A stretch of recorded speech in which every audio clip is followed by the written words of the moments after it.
To the Kelly and Wrighty Show. We did have a show all planned. Yes, we plan. But this time it's been torn up. It's out the window because we're going to be reflecting on Steven Gerrard's appointment as the new Aston Villa head coach. What do you think? I think it's a fantastic job for him. Villa with their history, and obviously they're going to have some money to spend for him as well. Absolutely got to be devastated for Rangers fans with a manager of Steve's calibre leaving him now. But I'm not sure what more he could have done. But I'm quite pleased to see that he's gone to a club of that stature where I think he can do very well and continue to grow. We'll talk lots more about this appointment. Our studio guests today, Miguel Delaney and Ledley King. Ledley, what were your first thoughts? Because this has happened so quickly. Yeah, it has. But I think it's a great opportunity for him, and probably one that he feels that he couldn't turn down. I think he probably feels that he's taken Rangers as far as he can. And I think he ultimately he wants to get back to the Premier League, and as I say, it's a great opportunity for him to do that at Aston Villa. Yeah, great opportunity at a club where there will be pressure on his shoulders. It's a very high-profile football club. Is that the right fit, do you think, Steven Gerrard and Aston Villa? I mean, maybe at this stage of his career, given Villa's ambition, there is maybe the slight argument whether it's just that slight step too high. But ultimately, they're in the bottom half. There's scope to improve. And just as you're saying, my immediate impression as a journalist, I was just thinking straight away that, wow, I mean, Villa were already an interesting club. But they just feel much more box office now. Yeah. I mean, that's the instant impact of employing a figure like that, who is one of the Premier League's greatest ever players, but also kind of one of the great names associated with it. Kels, I think that you talk about the pressure of it, and of course there's pressure coming into the Premier League, but from going from under-18s at Liverpool to Rangers, and of course we're not talking about the same calibre of football in the Premier League in Scotland, but to go to Rangers where you have to win, you have to do what he was trying to do, everything what you had to do behind the scenes, and get them to a certain level. I think this club, going to a club like Villa, with that kind of experience of pressure, what he's dealing with, you see how he deals with media and everything, he's magnificent. I think it's perfect. It's a perfect job. Well, that's what the CEO, Christian Purslow, thought about the Steven Gerrard appointment. This is what he said in his statement. The board of Aston Villa delighted to appoint Steven as our new head coach. Since moving into coaching after his illustrious playing career, he began by managing and developing young players in the LFC Academy, which is experience we value highly at Aston Villa. Then the brave decision, as Wrighty was saying, to test himself in the intense and high-pressured environment of the Scottish old firm. His subsequent achievement in winning the Premiership title with Rangers caught our eye, as did his experience in Europe. It's been very clear in our discussion that Steven's coaching ambitions, philosophy and values entirely match those of Aston Villa. And of course there is that relationship with Christian Purslow from his time in that position at Liverpool when Steven Gerrard was a player there. Aston Villa said Steven Gerrard is a club with a rich history and tradition in English football. I'm immensely proud to become the new head coach. In my conversations with Nassef West and the rest of the board, Nassef and West, of course, the owners at Aston Villa, it was apparent how ambitious their plans are for the club. I'm looking forward to helping them achieve their aims. I'd like to express my sincere gratitude to everybody associated with Rangers for giving me the opportunity to manage such an iconic football club. Helping them to secure a record-breaking 55th league title will always hold a special place in my heart. I'd like to wish the players, staff and supporters the very best for the future. So, all tied up, all very neat, all happened very quickly. It's not only a few days since Dean Smith was sacked as Aston Villa manager, and now they have an appointment in place which seems to be their first choice, seems to be their first preference, and it's been done with a minimum of fuss. Yeah, so like I say, Rangers, you have to say, have acted very well in this situation. They can't be happy with their manager leaving mid-season, and the fans must be desperately disappointed about that. But we're talking about an opportunity now that's come along for Steven. Like I have to say with Ledley, how much further can you take Rangers? Although I think now if they won the league, then they go straight into the Champions League, which is something that the Rangers fans would have been really excited about. But from Steven's point of view, to get a job like this and for it to happen so smoothly, I feel it shows the levels of people we're dealing with here. And so I'm quite pleased that it has gone smoothly. So as he can get to work, because we know that they need to get to work pretty quickly with Villa because they seem to be losing their way a bit. And I think that he'll focus them. Exactly like Miggy says, it's the box office. He's very astute with what he's doing in respect of his coaching, the video analysis, everything what he does is exactly what Villa need right now. And when you talk about the analysis and the coaching, he's brought his whole backroom staff with him. Yeah. How important is that in terms of being able to get his message across, his team's message across to the squad? Yeah, it's fundamental for him, you know, being a young coach. You know, he's put a good team around him, a team that he trusts. I hear from the players, speaking to the likes of Jermaine Defoe, that, you know, his coaching team are great. And yeah, for him, moving forward, he wants that security of his team, especially coming into a mid-season. For a young coach to be coming in under the pressures at this time of the season is not easy for him. So he needs these people around him to get that message across as soon as possible. Do you think the players will be excited by the appointment? Yeah, of course. You know, he's been one of the Premier League's best players in his time. I'm sure if you're a midfield player, you'll be buzzing at the likes of Steven Gerrard coming into your football club. You know, what can you learn from him? But also, I think that he's got a good group of players. You know, you look at people like Ashley Young, Tyrone Mings, Danny Ings, you know, players that are good. They seem like good characters, and you know, I'm sure he will turn to them, you know, straight away and try and really implement his philosophy. It's just so often these situations drag on, Miguel, and we're sort of days and we're waiting. Even when this was first mooted yesterday, it was what could happen in the next 48 hours, probably be done at the end of the weekend, and then. But this has happened so quickly. Do you think it gives the impression that demands that have been made by Gerrard and his team have been met swiftly by Aston Villa's board? Or do you think that it shows how much they wanted to get him, how willing they were to be accommodating to his needs? I think how much they wanted to get him. It's impressive decisiveness on all sides, especially when you contrast it to some of the... I mean, how long are we talking about Newcastle's chase? And even Norwich, who aren't quite in the same situation, but they've gone on that bit longer as well. It does show that there was a very clear plan, it seemed, at Villa. And actually, elements of it remind me of what happened with Southampton in 2013 when they replaced Adkins with Pochettino. Yeah. Well, I mean, not to say that Gerrard is going to be a Pochettino or that successful, although there is plenty of promise there. But more so, it was as if kind of... Obviously, everyone was quite disappointed for Dean Smith, who'd done a good job. Similar with Atkins at Southampton, there was a lot of talk about whether it was the right move. But the club kind of put sentiment aside, acted in a very calculated and business manner, and went on to what they felt was kind of an exciting next step. And while everyone was kind of lamenting one phase of it, they were already kind of planning for the future. And again, as we said, I mean, I think with names like Gerrard, they can when any sort of recent big name player gets a big managerial job, there's always that sense almost that they've only got it because of their status. Yeah. But I think with Gerrard, it's very clear to see that isn't the case because, I mean, as you guys mentioned already, he's already done a lot of the hard yards. He's come up, he's coached in underage football. He's gone up to Scotland to really properly kind of get a grounding. And it's been step by step. It hasn't just been given a top job straight away. And you see as well, Kels, with his, like I say, his tactical analysis, his defence, you know, 38 games, he only conceded 13 goals, that kind. So we know that we're talking about somebody who knows how he wants to play, he wants to defend very well. And then with Villa, you look at it, like you mentioned, Danny Ings, Ollie Watkins, he's got players now, Bailey, Buendia. I'd love to see, hopefully, Buendia, because if we're looking at Bailey, Buendia and Danny Ings has nicked his goals like we knew he would. But I think with someone like Stevie Gerrard, you're going to get a lot more out of the creative side of their team. And then when you add to that, the defensive structure of what Villa need to now focus on, he seems to be the kind of manager that can get that going. So you can probably see change pretty quickly in the structure. Yeah, those three players, Bailey, Buendia and Ings, haven't played together yet under Dean Smith. So that is still to come for Steven Gerrard. And we'll talk a bit more about the kind of players that could benefit from having Gerrard as the new Aston Villa boss. But lots to unpick across this whole story. We'll talk a little bit about what this means for Aston Villa, what their ambitions are, but also what the decision was like for Steven Gerrard to make and what he brings to the football club. And we're joined now by one of his former teammates, David James, who spent time in the same team as Steven Gerrard at Liverpool, of course. David, thanks so much for joining us.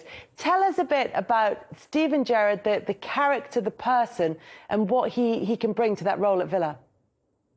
Yeah, hi guys. Good to see you all. Well, I think from obviously the player that I played alongside, albeit briefly, at Liverpool. That was so many years ago that he's changed the character. And my experiences with him since then, I think, are probably the best definition. And having spoken to him when I was in management in India about being able to bring in players if he knew anyone, he just seemed so aware of, what was needed. I'm listening to you guys talking there, and I think the most important thing about this is that people will question his appointment, rightly so, because that's the nature of football. And they'll always say that they need someone with more experience, and Scotland possibly isn't the level that he needs to go into management in the Premier League. But there's two things that are most important. One is managing players, and I think Stevie is such a level-headed guy, such a clear and focused person, that he can manage players. And all the players you mentioned there, Danny Ings, Tyrone Mings, he will be able to manage them.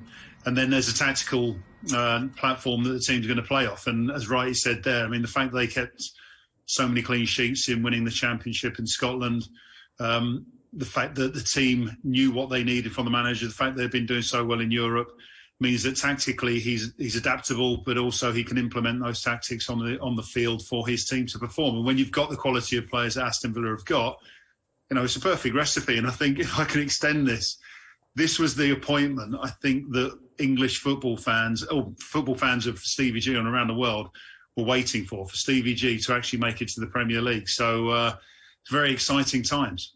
It is exciting times. And it's interesting, Ledley, to hear David talk about the change in, not change in personality, but change in approach of Gerrard, because he was always seen as a fairly quiet individual. Was that your experience of him as an England teammate? Yeah, he was. But at the same time, every time he crossed that white line, he was a warrior, and you knew exactly what you was going to get.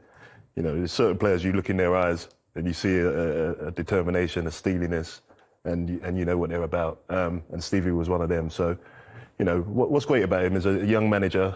We want to see that attacking football, and everyone wants to play that beautiful style of football. But the fundamentals of the game, that he's implemented at Rangers, as Wrighty said, 13 goals conceded, which is unbelievable. He didn't just go there and win the league; he smashed the league at Rangers. So he's already set these boundaries and these targets, and he was a disciplined player, and he'll definitely be putting that into his team without a doubt. Did he talk to you, David, when you were talking in your managerial experience with Steven Gerrard? Did he talk about the principles that he likes to hold as a manager? I wish we had that conversation, Kelly. I might still be out there. It was just, again, it was I think the beauty of it, knowing him as a teammate, not only with Liverpool, but obviously with England, you could so often, and the guys on the couch there will tell you this, so often you drop back into that team changing room conversation mentality. And he didn't do that. What he did, he spoke very clearly, as I say, about what he had available. I mean, he was at Rangers at the time, and he basically guided me as a manager to a manager who obviously I knew, rather than just as an old teammate trying to do me a favour. It was reassuring, and I thought, you know what, this is a positive sort of evolution of Stevie Gerrard, the character, because he's a quiet-spoken guy. He's a good laugh at the same time, but he knows when to have a laugh, but he knows when to focus. And like Ledley said there, when he went on the pitch, he changed. As a manager, I'm sure he does exactly the same. He's focused on getting 3 points, winning the game, whatever's needed. And as I say, I just wish I'd have asked him a few more questions. But his experience as a player, obviously at Liverpool, and then as their under-18s manager, moving up to Rangers, he's been involved with huge football clubs, and he's going to another one. With your links to Villa and to Liverpool, are there similarities between the two? Of course. I mean, the size of Liverpool obviously dwarfs Aston Villa with regards to global following. But like most clubs, they have very passionate fans. The one thing that I think he'll find, and hopefully he doesn't experience too soon, but Aston Villa fans over many years, since they won the European Cup back in the 80s, have been longing for success. They consider themselves to be one of the big clubs in England, and rightly so, because of what success they've had. But when they're not getting or not seeing what they expect from the team or from the board, they're quite vocal. Not a problem. I think fans are entitled to do that. So Stevie might experience something which he hasn't experienced at Liverpool, because Liverpool fans don't tend to get negatively vocal, or as much as Aston Villa fans have. But at the same time, that's the passion that Aston Villa fans have. When you link that with the passion that Stevie G has, as I said, it's a perfect recipe. I mean, I don't think they could have asked for a more determined, more passionate footballer than Stevie G right now to be their manager.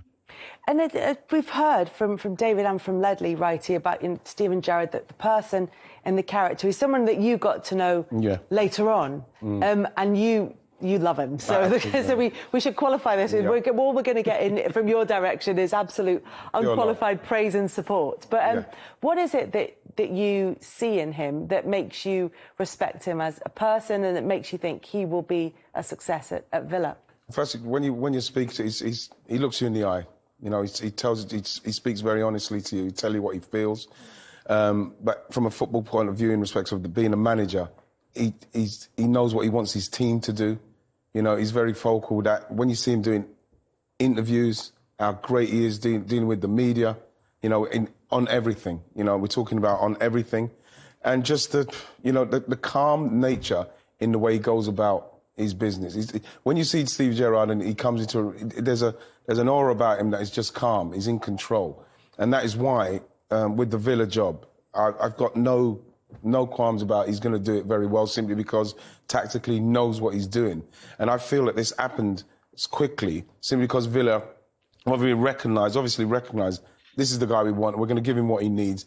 And Stevie in return has realised that this club is exactly the stature of club that I can now go to and go to the next level. Because just like we know for a fact his end destination wasn't Rangers, it's probably not Aston Villa. But the fact is, these are places where he's going to the next level. And he's tested himself. I thought Rangers was a massive test for him. That could have easily gone the other way.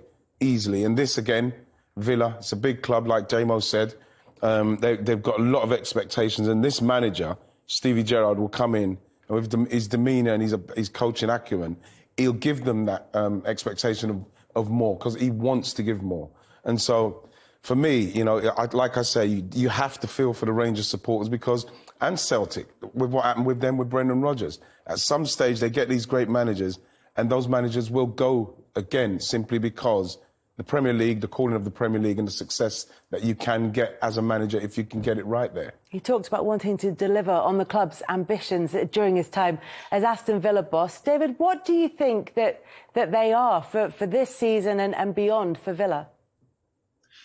Well, I think this season, first and foremost, is to get themselves in a safe position, so I say. I mean, looking at that league, it pops up there. I mean, they're far from safe at the moment. And as Wrighty said earlier, you know, the performances at the moment aren't going in the right direction, obviously, hence the reason Dean Smith has departed. But to get them safe. But I think for Villa fans, just to see that there are signs that Aston Villa are going to develop. And I think what they had last season, it was too easy to say, because Jack Grealish went, we fell apart. I think they need to see a club, they need to see the team playing together, looking, as I say, looking like they're going forward. And then, you know what, Kelly, it's a beautiful game, and the Premier League is so good, with so many opportunities to get into Europe. That is something I think that Aston Villa fans would want to see. Whether it's Champions League would be the Holy Grail in a sense, but Europa League or the Europa Conference, any kind of European representation, that is what Aston Villa fans would see as the next step for them. And as Wrighty said, you know, this might be Stevie G's next step on the ladder for something bigger. But if he can take Aston Villa to Europe in any capacity, then that's Aston Villa fans' next step to something bigger as well. So again, it seems like the perfect marriage. I keep saying that, but it just, every time I think about it, it just seems more and more perfect.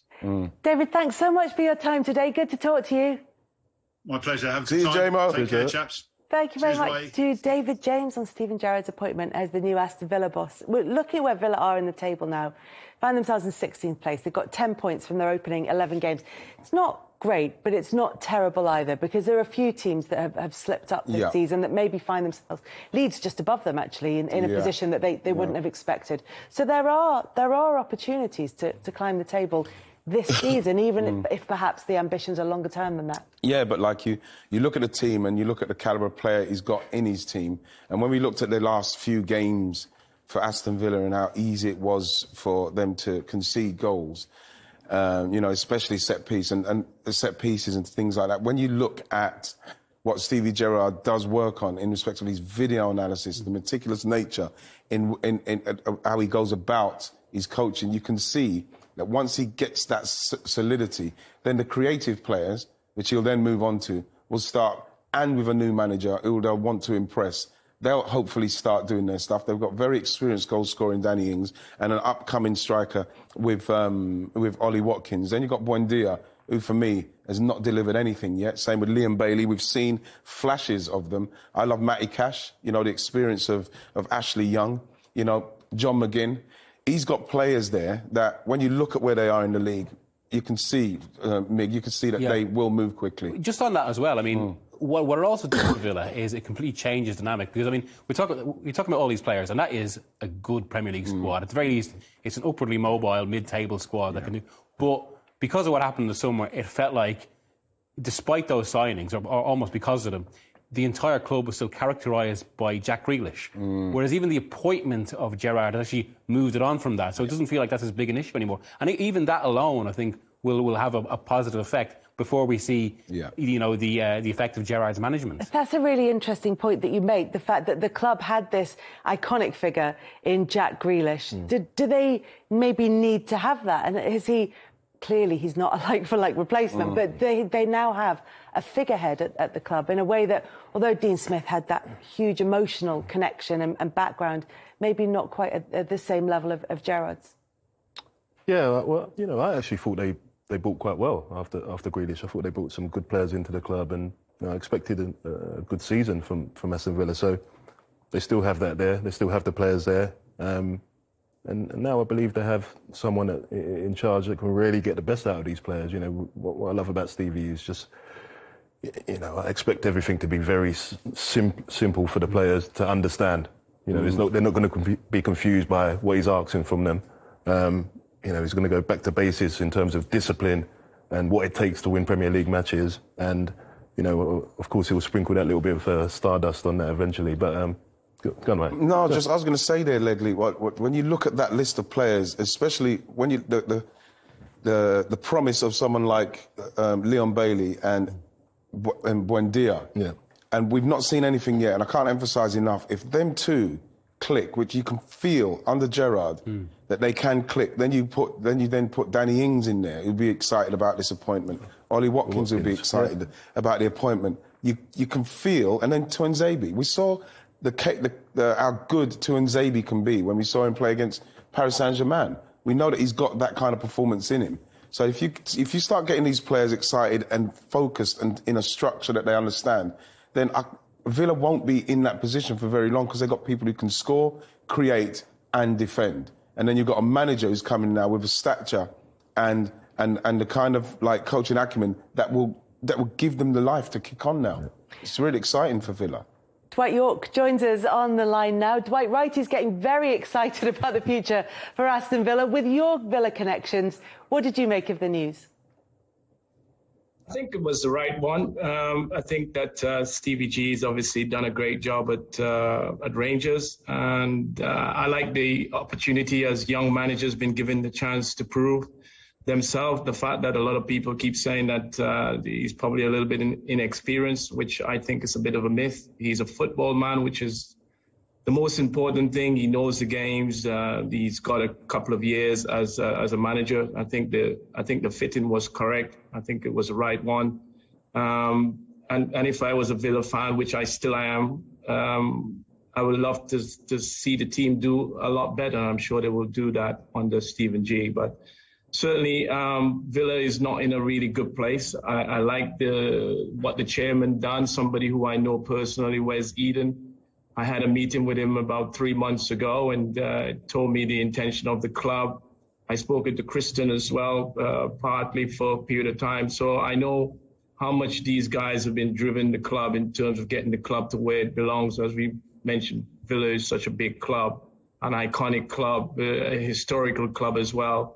And everybody wants to see Villa back to where they belong. But it's going to be an uphill battle in terms of what they have produced. I know Dean Smith personally as well, who's done a fantastic job. Unfortunately, it's a cruel game that we are in, and the manager knows that. And so when the result doesn't go particular for you as a manager, then you are likely to lose your job. So unfortunate for Dean Smith, but we're certainly looking forward to Stephen G leading us out of the crisis that we are in at the moment. And Dwight, in your conversations with Wes Eden and with Christian Purslow, can you share with us what their ambitions are for the club? I think I don't want to say too much, but they certainly have ambition. You've seen that they reinvested the cash from the Jack Grealish straight away. You could see the intent in terms of what the replacement of Dean Smith as well, and getting Stevie G in as quickly. They would love to get back to where Villa, I think Villa should be in and around the European position at the moment, and I think that will be the first step. And I don't think they anticipate of being in this position at this stage of the season, especially with the players, like everyone said there, the Wrighty and Leslie King, obviously noted that the fact that, Villa needs to get back in that European place. But with the players and the caliber of the squad, there is no reason why Villa shouldn't be in that, that mid-table or, as I said, in the European League positions. Mm-hmm. And there'll be lots of work for Steven Gerrard and his team to do on the training pitch. But sometimes at football clubs, it's about the things that you can't necessarily measure and that you can't quite put your finger on. Do you think that having lost Jack Grealish and then Dean Smith going from the club, that now that the Steven Gerrard appointment has happened and has happened so quickly, that there can be an air of optimism at Aston Villa?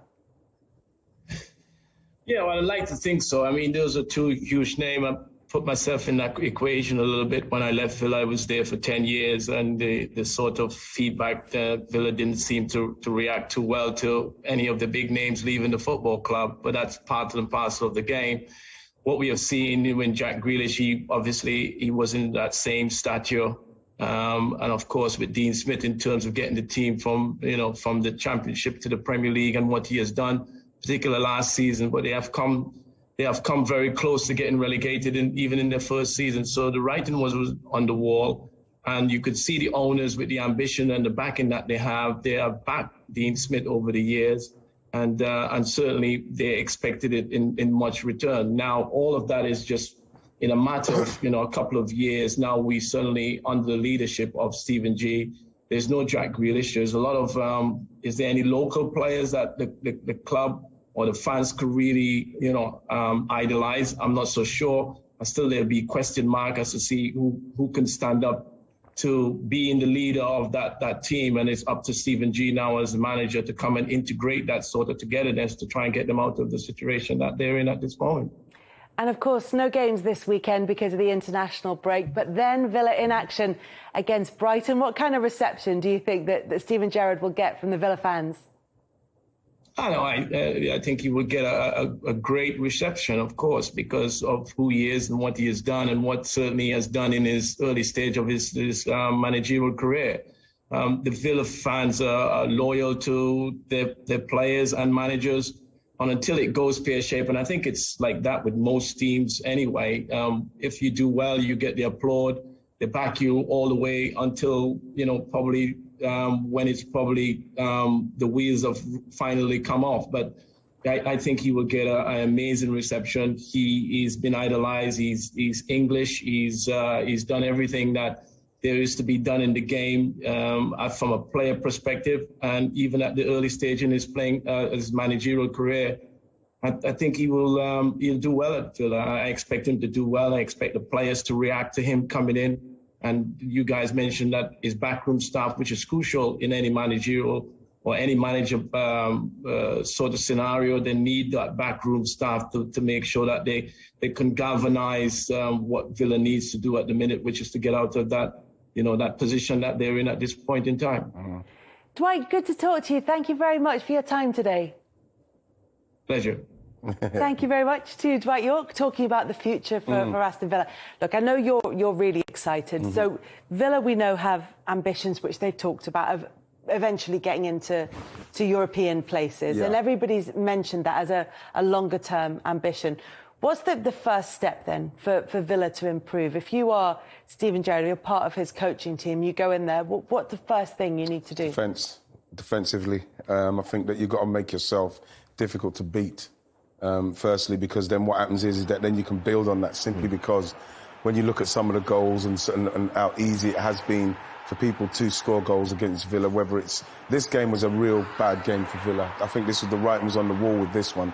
And when you look at this one, the Arsenal game as well, it was very comfortable, too comfortable, especially when you look at the players that they do have and the capability of those players and how easy it was for these, when you look at these games and these goals, how easy it was for Villa to get beat. So I think what he's got to do firstly is he's got to make them very difficult to beat. And then what's going to have to happen is the Buendias, the Baileys, Danny Ings, Ollie Watkins, those players have then got to start to perform, scoring goals. The chances created, chances taken. That's what's got to happen. But I think firstly, defensive. He's got to sort the defence out. And I can imagine for someone like you, Ledley, as thoughtful as you are about your position in particular, to watch Aston Villa defending like that would be quite painful. So what are they getting wrong? What do they need to, when we talk about Steven Gerrard and the team going in to work on the defence, what do they need to be working on? Well, I think, when we talk about defence, it's not always just the defenders in the team. The defence starts from the front. In the midfield players, are they given enough protection? So it's an all-round thing. He's going to have to work out, why they're conceding so many goals at the moment or giving away so many chances. But that's for him to come in and sort out. As we said before, his record at Rangers was very good defensively. So, that would be something they'll target. The thing is, Kels, when you look at it, like when you look at some of the guys, not tight enough with midfielders with who's got time on the ball. They're getting there too late, so then that midfielder's got too much time. Not tight enough on the forward being able to come off with defenders and doing stuff. Things where you just think, well, got to get closer there. So what he's done, Ledley's right, what you've got to do is, as a team, the whole team's got to be more compact, so it makes it harder for people to get time on the ball, to look up, to be able to pick out a forward easily. When you look at Villa, look at some of the space you see Emil Smith Rowe there running into just oceans of space. Those things have got to be counteracted. So if they're over there and they're out of shape, at least behind here, they're in shape. So if Arsenal get that break, then they can slow the break down. So it's about the organisation. And those are the things you've got to do. Get tighter to people, be closer, and then, then you can just you can stop things and people can come and help you. They become a forgiving fixture, haven't they? That's basically it. They become an easy team to play, despite having a lot of kind of good talent. I do wonder as well, is that because when Dean Smith, when they first got promoted, he actually created a team that was quite difficult to break down. Now, I know they had the initial kind of relegation battle for a season, but I suppose that's inevitable. But they were still an awkward game. But I do wonder, and maybe this is kind of one of the issues that Steven Gerrard potentially has to work with, because obviously they've got ambitions above where they are. And with every season, they try to go next step as well and kind of bring in more players. And going maybe from a more durable approach to something a bit more expansive, that Dean Smith hadn't quite found the balance, which is now one of the kind of challenges for Gerrard. I think you can do that if you can build it off of the fact that the team defensively are solid. Then you can be more expansive. Then people like Buendia, Leon Bailey, these kind of players can then start to express themselves more, because that's what they're going to need from those players. Those players because Arsenal wanted Buendia because of his creative abilities. But at this point, I saw him get taken off the other day. He stormed down the tunnel with with a strop. So those things Steve's going to have to sort out straight away. But he has got the responsibility for me, Buendia, to be the creativity in this team. So once you get the defence sorted out, then he moves to those players. I think that Ramsey at that club could be someone that Steve Gerrard really gets hold of and turns into something very, very special. I think that he, as a player, as a young player for Villa as well, like you mentioned, I think Dwight mentioned, who can they grasp onto as a hero, as a iconic player for them. And because Ramsey's from the academy and the youth, he's somebody that I saw him score a magnificent goal against Arsenal, and he seems to have everything. So he, again, is somebody that's got to be very excited about Stevie Gerrard coming in there as the manager. Yeah. And Stevie will look at the youth, won't he? He's someone who come through the academy, set up himself, so he'll look in there and he'll identify the young top talents that they have at Aston Villa, and he'll give them a chance if they're good enough. Do you think it's important then that he has that under-18 experience at Liverpool as well? So there's his own personal experience as a player, then there's his coaching experience, and then there's the senior coaching experience at Rangers. Yeah, for sure, and I think, whatever we like to say, the game has changed from, 20, 30 years ago, and it's important to have that kind of, look back, to see how things have changed in the academy setup, how, football has evolved, And Stevie's had that opportunity to do that before going to Rangers. So, you know, I think he's in a perfect situation now where he feels ready to take the next challenge, which is Premier League. And the thing is, we keep saying the international break, he'll have time to work for players. Those players who aren't on international duty, it might well be that he has actually shorter time to work with them. Well, that's it. And I suppose even if it's a bit kind of, it's only half the squad, you're not getting the full effect then, basically. So he's got some of his key players coming back midweek next week. And I think the comparison's always been made with Buendia, who's, I mean, one of the reasons potentially he's had such a truncated start to the season is because the South American situation and having to travel back and forth. But yeah, so I suppose at least this week it gives Gerrard a chance to just make himself at home, really, get used to it, and also see what he can do, see where he can build things before he starts into the real work, which will be towards the end of next week when he finally has the full squad with him. Yeah, it's going to be good. And starting against Brighton, look at the fixtures that Villa have got coming up for them. They've got Brighton, and they're tricky fixtures, Brighton and Crystal Palace, despite the fact that maybe they're not big name Premier League teams, and then they really do get some big name Premier League teams in there. It's not an easy start at all. I think Brighton, Crystal Palace, City to start with is an unbelievably tough start, and I think that maybe when Dean Smith did get fired, I think that they had that in mind because they do need some form of bounce. Because if we look at those three teams, you know, Brighton, they're so organised. They know exactly what they're doing. You can't go into a Brighton game in the way that Villa were playing. So you're hoping that Stevie will have some form of enough time with them to make them understand they need to be solid against Brighton. Same with Palace and the same with City. So you look at those three games, that's a tough start for them. Just on that, right? Like, I mean, obviously, with that run, your eye is immediately drawn to that kind of glut of those teams that have finished in the top five the last years. City, Leicester, Liverpool. But in some ways, actually, it's the Brighton Palace games that are more awkward and challenging because they're exactly the sort of clubs that Villa would see themselves as ahead of, who are currently the model for Villa. In the way that, I mean, Palace have had a remarkable start to the season under Vieira, you know, and again, a similar sort of figure in a great Premier League name that's gone into management and also made the steps up. And they're difficult. And those two teams as well will particularly want to kind of consolidate their place. Yes. And there's the expectation thing as well, and that maybe they're seen as winnable games, whereas obviously City and Liverpool aren't. It's the kind of games where Brighton and Palace, because Villa are, they're in that kind of transition, right, from Dean Smith to Stevie Gerrard, and probably going to get a bit more defensive, a bit tighter. So they're going to go for them. They're going to test them, because whatever Stevie's trying to implement, it won't be cast iron yet, so you'll still maybe get a couple of sort of people that are not quite sure what they're doing. So for Brighton and Palace, this is a perfect time to probably play Aston Villa, because by the time they get to Man City, it's a game you're probably expecting not to get much out of Villa. Then, you know, you're hoping that they've got some form of like structure of how they're going to try and play Villa, but the first two are going to be quite tough. And that's the thing, you know, the fans will expect them to beat the likes of Brighton and you know, because and Palace, you know, they'll think if we can't beat these teams, then how are we going to get to where we need to get to? When in reality, they're two good sides at the moment, playing well.